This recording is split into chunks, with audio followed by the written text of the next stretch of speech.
Measure passes. File items 44 through 46 pass and retain. Moving up to file item 47, that's AB 792. Clerk will read. Assembly Bill 792 by Assemblymember David Chu, an act relating to corporations. Mr. David Chu, you may open. Thank you, Mr. Speaker. At this time, there are two different standards that govern how nonprofit organizations must invest their funds, in the Corporations Code and in the Probate Code. AB 792 would clarify that the investment standard for nonprofit organizations will be governed by the Probate Code, which is the law in 49 states. This clarifying bill is sponsored by the Nonprofit Committee of the State Bar of California. I respectfully ask for your aye vote. Thank you, Mr. Chu. Seeing no discussion or debate on this item, clerk will open the roll. All members vote or desire to vote. All members vote or desire to vote. All members vote or desire to vote. Clerk will close the roll. Tally the vote. Ayes 69, no 0. Measure passes. File item 48. That's AB 960. Clerk will read. Assembly Bill 960 by Assemblymember David Chu and others, an act relating to parentage. Mr. Chu, you may again open. Thank you, Mr. Speaker. Colleagues, AB 960 would update our state's assisted reproduction laws to ensure that all families have equal protection under the law. Current California law does not recognize unmarried couples using assisted reproduction with a donor as parents, even though many unmarried couples conceive children this way. Additionally, current law only recognizes that a doctor or a sperm bank needs to be involved, or else a donor could be considered a legal father. Many parents, gay or straight, use home insemination because they can't afford to use a doctor or a sperm bank, which often costs thousands of dollars per month. The parental rights of these couples are unclear, and their sperm donors are at risk of being required to pay child support. AB 960 provides equal protection for these families, as well as provide clear direction for how egg donors should be treated. I want to thank the Judiciary Committee for its unanimous bipartisan support of AB 960 and for supporting the notion that married and unmarried couples, as well as those who use medical assistance and those who don't, all deserve equal protection, and respectfully ask for your aye vote. Thank you, Mr. Chu. Seeing no discussion or debate on this item, clerk will open the roll. All members vote or desire to vote. All members vote or desire to vote. All members vote or desire to vote. Clerk will close the roll. Tally the vote. Ayes 67, noes 0. Measure passes. File item 49, that's AB 1004. Clerk will read. Assembly Bill 1004 by Assemblymember Daly and others, an act relating to the California Tahoe Conservancy. Mr. Daly, you may open. Thank you, Mr. Speaker and members. Today I'm presenting AB 104, which will harmonize the California Tahoe Conservancy enabling statute with the Proposition 1 and the recent state and local land use planning mandates. I respectfully ask for an aye vote. Thank you, Mr. Daly. Seeing no discussion or debate on this item, clerk will open the roll. All members vote or desire to vote. All members vote or desire to vote. All members vote or desire to vote. Clerk will close the roll. Tally the vote. Ayes 74, noes 0. Measure passes. File items 50 through 53 pass and retain.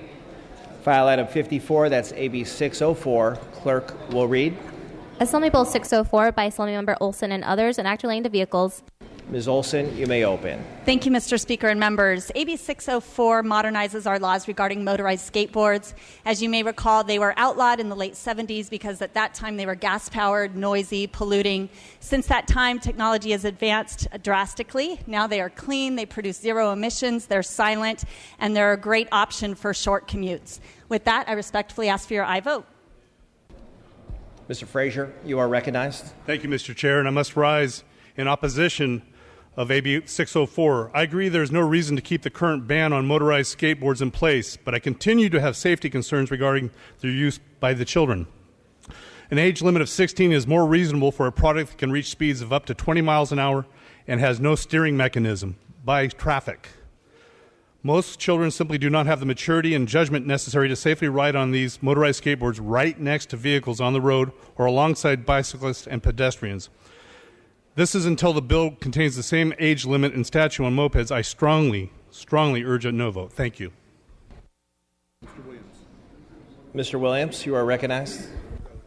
I'm going to rise in opposition, regretfully, just simply as a former skater myself. I think I'm just feeling like our kids are getting little exercise as it is. We shouldn't be promoting motorized versions of some of these things. So I guess I'm a skater hater in this case. Seeing no further discussion or debate, Ms. Olson, you may close. Thank you, Mr. Speaker. Appreciate the comments of both my colleagues. One of my colleagues to my left is having a child soon, so it'll be interesting how he feels in about 10 years from now. I would remind you, with respect, I will tell many members, as you know, that I will be considering those amendments as it relates to an age limit in the Senate. We will continue to work on that, but I would also remind members that helmets are not required today for jet skis, water skis, or even regular skateboards, all three of which have far higher safety risks than an electric motorized skateboard. These are not for recreational purposes. These are for short commutes. That's what they're designed for. Working professionals use them. They're manufactured in our state, and we want to make sure they can be legally used here as well. With that, I respectfully ask for your aye vote. Thank you, Ms. Olson. With that, the clerk will open the roll. All members vote who desire to vote. All members vote who desire to vote. All members vote who desire to vote. Clerk will close the roll. Tally the vote. Ayes 54, noes 7. Measure passes. File item 55, AB 643. Clerk will read. Assembly Bill 643 by Assemblymember Nazarian and act relating to emergency services. Mr. Nazarian, you may open on the measure. Thank you, Mr. Speaker and members. Existing law allows the California Highway Patrol to activate a Silver Alert, which is a notification system that alerts the public when a person who is 65 years of age or older has gone missing. AB 643 expands the Silver Alert to authorize the use of a changeable message sign to disseminate information when a vehicle is involved in a missing incident. The cost of this bill is minor and absorbable. AB 643 has received unanimous bipartisan support in both policy and fiscal committees. I respectfully ask for an aye vote. Thank you. Ms. Brown, you are recognized. Thank you, Mr. Speaker. As Chair of Aging and Long-Term Care, I ask that you give an aye on this vote. You know that we have many seniors that get lost. This is a common sense bill. I thank my colleague for bringing it forward, and I ask for your aye vote. Thank you, Ms. Brown. Seeing no further discussion, Mr. Nazarian, you may close. Ask for an aye vote. Thank you. Thank you, Mr. Nazarian. With that, the clerk will open the roll. All members vote who desire to vote. All members vote who desire to vote. All members vote who desire to vote. Clerk will close the roll. Tally the vote. Ayes 72, no 0. Measure passes. File item 56. That's AB 746. Clerk will read. Assembly Bill 746 by Assemblymember Ting and others and act relating to the San Francisco Bay Restoration Authority. Mr. Ting. Thank you, Mr. Speaker. AB 746 extends the sunset date for 20 years of the San Francisco Bay Restoration Authority. It also takes out a very restrictive measure in its bonding authority, where it restricts the bonding authority to prior revenues. Since it's a new organization, it doesn't have any prior revenues. But without that restriction, we'll be able to raise funds to restore our San Francisco Bay. I respectfully ask for your aye vote. Thank you, Mr. Ting. Seeing no discussion or debate on this item, clerk will open the roll. All members vote who desire to vote. All members vote who desire to vote. All members vote who desire to vote. Clerk will close the roll. Tally the vote. Ayes 46, noes 22. Measure passes. File item 57. That's AB 969. Clerk will read. Assembly Bill 969 by Assemblymember Williams and others and act relating to community college districts. Mr. Williams, you may open.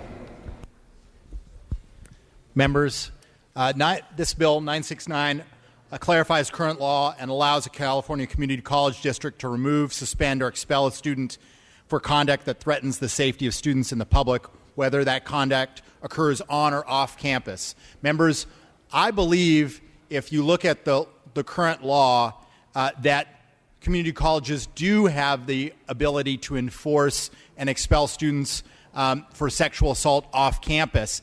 They, however, do not believe that they do, or at least some do not believe that they do, and so we need to clarify that in law.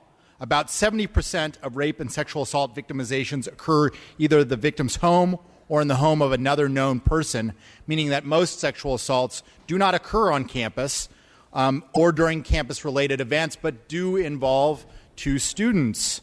AB 969 would also require a transfer student to disclose whether they were dismissed previously from an institution for campus sexual assault. Otherwise, members, being dismissed from one community college, for example, would be no accountability, because in parts of the state you can just go a few miles to the next community college even though you had just been removed from one for sexual assault. I ask for your aye vote. Mr. Wagner, you are recognized. Thank you, Mr. Speaker. I spent 12 years as a community college trustee before coming to this House. The idea that we would allow trustees and administrators to go out and police the behavior of adults out in the community when the police have not taken action, when the district attorneys have not taken action, when all there is an allegation perhaps years later, and that we would allow that to stay with not our constituents, but our children, that we would allow that to stay with the veterans who are trying to get back into our communities and get their educations. That when a claimant, and we know no false claims are ever made, Rolling Stone proved that at the University of Virginia, and Duke Lacrosse proved that at Duke, and frankly the allegations around the country, we can find examples of that. My daughter just got done at Georgia Tech writing a character reference for a young man, and they didn't care. They kicked him out. That we are going to allow this sort of unproven, uncharged, if charged, investigated, and not proven, allegations to be judged by our community college administrators, and to allow them then to impose a stigma that carries across years of these children's lives is absolutely appalling. I don't say this often. This might be the worst bill we will deal with this year. Please vote no. I know these people. I know these kids. I know these allegations. And my friends, we are not helping. We are not helping anyone with this. I know these people. I know these kids. Vote no. Vote no. Seeing no further discussion or debate, Mr. Williams, you have the opportunity to close. The worst bill, really? The members, you need to look at the numbers.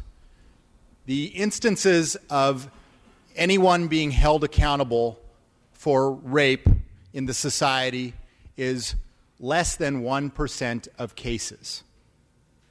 Our criminal justice system is tremendously poor at achieving convictions in rape and sexual assault.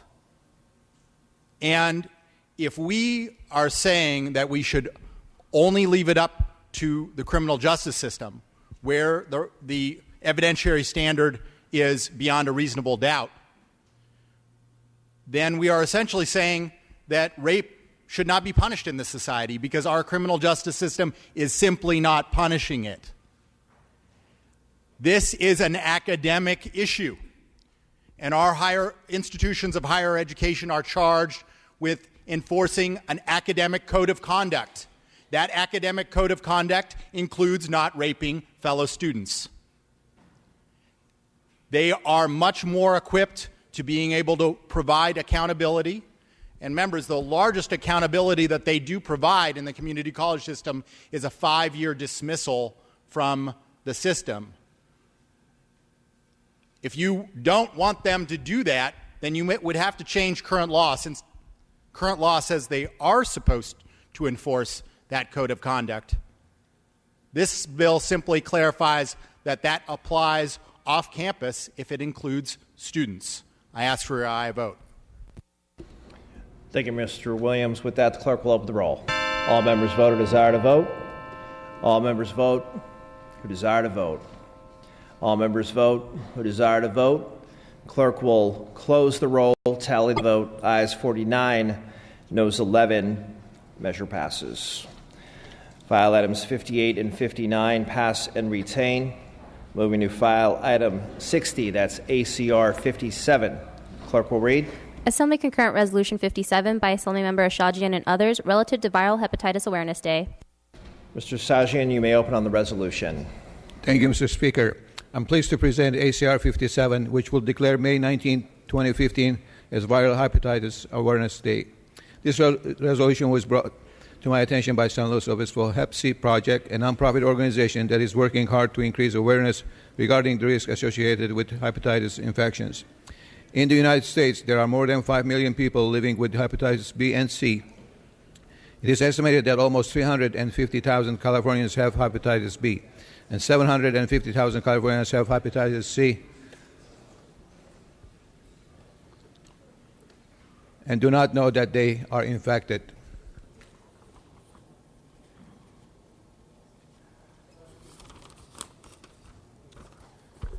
These individuals are at high risk of severe liver disease, liver cancer, and liver failure. Hepatitis B and C kills more people in California than anywhere else in the United States. Although prevention and treatment of hepatitis B and C is possible, many people at risk or affected by these conditions are neither tested nor treated due to lack of awareness. ACR 57 will help educate Californians about the risk of viral hepatitis and the need to get tested by declaring May 19, 2015 as Viral Hepatitis Awareness Day. Thank you, Mr. Speaker. Thank you, Mr. Asajian. Would you like the first roll to be open for co-authors? Please, Mr. Speaker. Thank you, sir. With that, the clerk will open the roll. Members, this is for co-authors on ACR 57.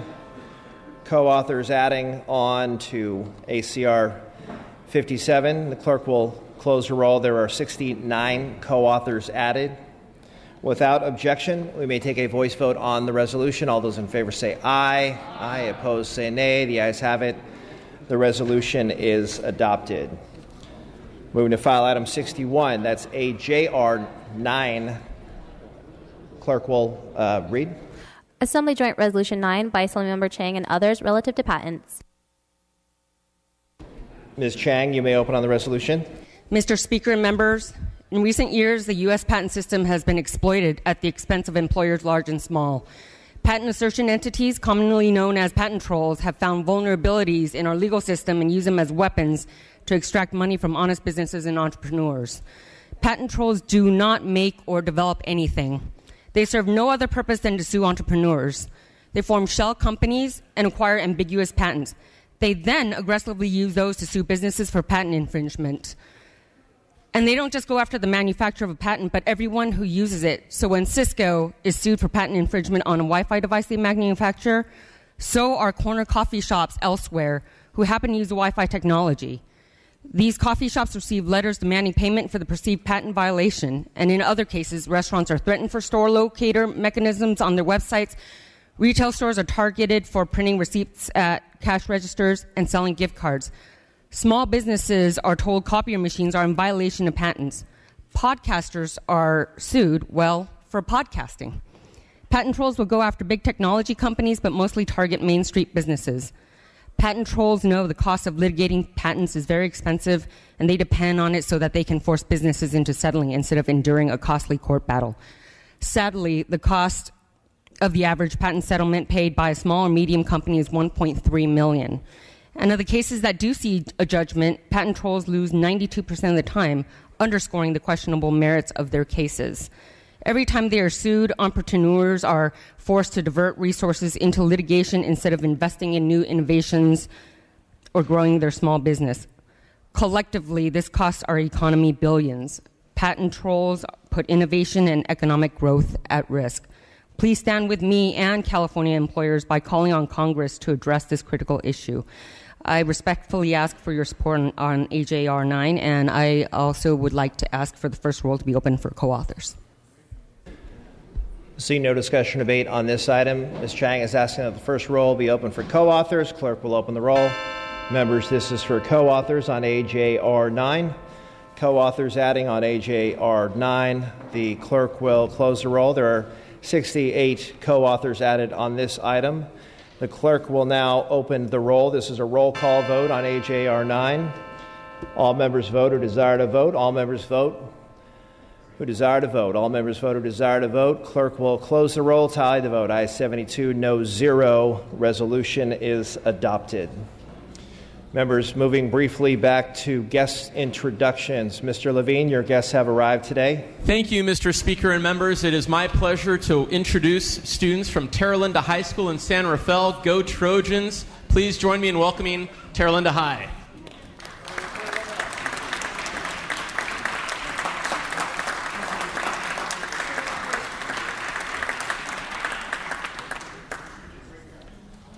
Members, moving back to third reading, file items 62 through 68, pass and retain. Moving up to file item 69, that's AB 1119. Clerk will read.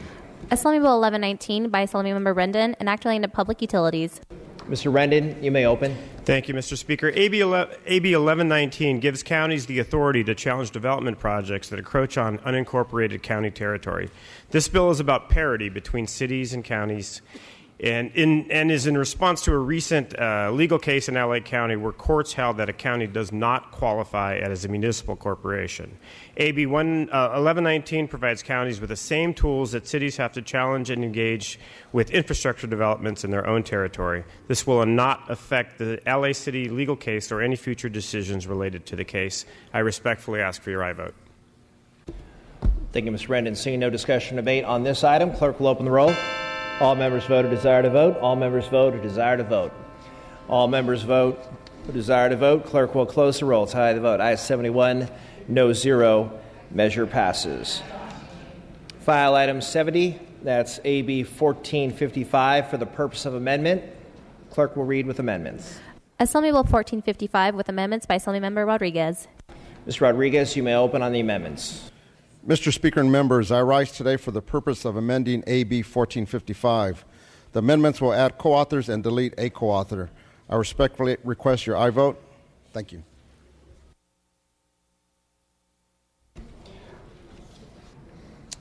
Thank you very much, Mr. Rodriguez. Without objection, we will take a voice vote on the amendments. All those in favor say aye.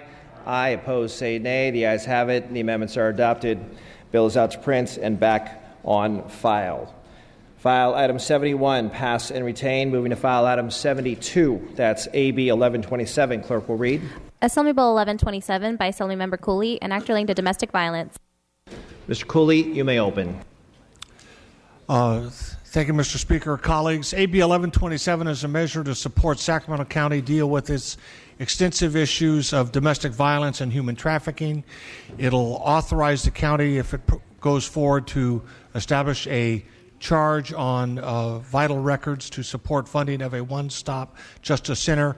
We know in this county 21,000 calls a year come in on domestic violence issues. This is a district bill supported by my County Board of Supervisors and both my outgoing and newly elected district attorneys. I request your aye vote.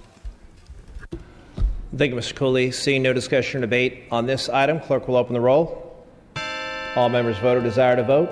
All members vote who desire to vote. All members vote who desire to vote. Clerk will close the roll. Tally the vote. Ayes 44, noes 24. Measure passes. File items 73 through 75, pass and retain. File item 76, that's AB 596. Clerk will read. Assembly Bill 596 by Assembly Member Daley, an act relating to common interest developments. Mr. Daley. Thank you, Mr. Speaker and members. Currently, homeowners associations and common interest developments are not required to inform their homeowner members if the developments are approved projects according to guidelines of the FHA or the VA. This bill simply adds a requirement that HOAs notify their members in conjunction with their annual budget reports whether their communities are FHA or VA approved. This measure is sponsored by the Orange County Business Council and is supported by the California Association of Realtors. The bill passed out of Policy Committee unanimously, and I respectfully ask for your aye vote. Thank you, Ms. Staley. Seeing no discussion or debate on this item, the clerk will open the roll. All members vote who desire to vote. All members vote who desire to vote. All members vote who desire to vote. Clerk will close the roll. Tie the vote. Ayes 72, no 0. Measure passes. File item 77, pass and retain. File item 78, AB 21. Clerk will read. Assembly Bill 21 by Assemblymember Perea and others enacting the greenhouse gases. Mr. Perea, you may open. Mr. Speaker and members, AB 21 is a measure that would direct the California Air Resources Board when developing its scoping plan to include matters related to energy efficiency and electrification of the transportation sector in addition to what is already required under law. In addition, this bill would state the intent of the legislature that the ARB design emission reduction measures to clean the environment in ways that are cost-effective for California residents. I respectfully ask for your aye vote. Seeing no discussion or debate on this item, clerk will open the roll. All members vote who desire to vote. All members vote who desire to vote. All members vote who desire to vote. Clerk will close the roll. Tally the vote. Ayes 69, no 0. Measure passes. File item 79, that's AB 36. Clerk will read. Assembly Bill 36 by Assemblymember Campos enacting to local government. Ms. Campos, you may open. Thank you, Mr. Speaker. And members, I present to you AB 36, a bill that seeks to improve transparency and improve the relationships between our community and law enforcement. AB 36 requires a local governing body to approve military equipment being added to their police force. The need for this legislation has been recognized as a real concern nationwide. And basically what this would do is that if a police department is interested in obtaining equipment, they would need to go to the governing body so that there is transparency, so the community is aware that this is going to happen and that there is a process where they can share their concerns before moving forward in the process of a governing body approving it.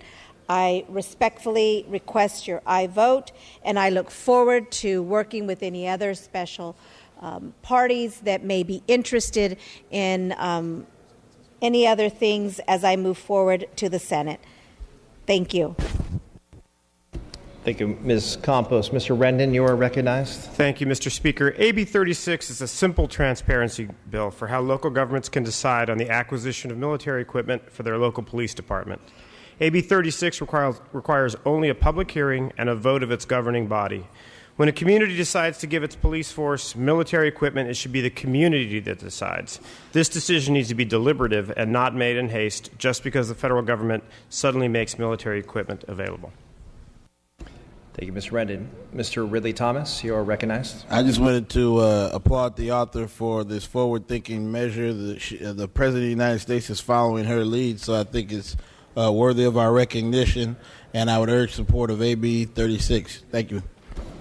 Thank you, Mr. Ridley Thomas. Mr. Gomez. I just want to add my voice of support on this important piece of legislation. You've done a great job of laying out the issue, and I think it's going to help in developing a better community and police relationship. At the same time, the gentleman from L.A. also stole my comment regarding you have led this country into the right direction, and now the President of the United States is following your lead. Thank you so much. Mr. Gibson, you are recognized at your desk. Thank you very much, Mr. Speaker. I also rise in support of this particular bill, AB 36. I think it's a common sense bill. I want to thank the author for bringing it forward. I can remember in Los Angeles, we had a police chief that actually moved to get equipment that was not supported by the community, and it was devastating, and I believe in local control, and I believe this is a step in the right direction. So thank the author for bringing this measure before us. Thank you, Mr. Gibson. Mr. Gallagher, you are recognized. Yes, members, my only concern on this bill, I appreciate where the motivation is coming from, but coming from county government, oftentimes our local sheriff would utilize this program to get cheaper equipment, office equipment. It's, handcuffs, body armor, things that maybe are not objectionable. I understand what the kind of the focus of this is when there's going to be, say, an armored vehicle or a grenade launcher. I think was one of the examples used. But a lot of times this program is used to get, just some basic supplies, radio communications, things like that our law enforcement needs.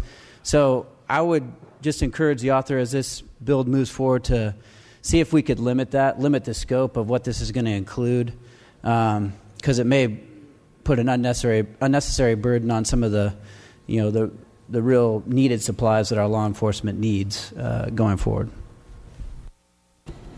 Mr. Cooper, you are recognized. Thank you, Mr. Speaker. I want to thank the author for bringing this forward.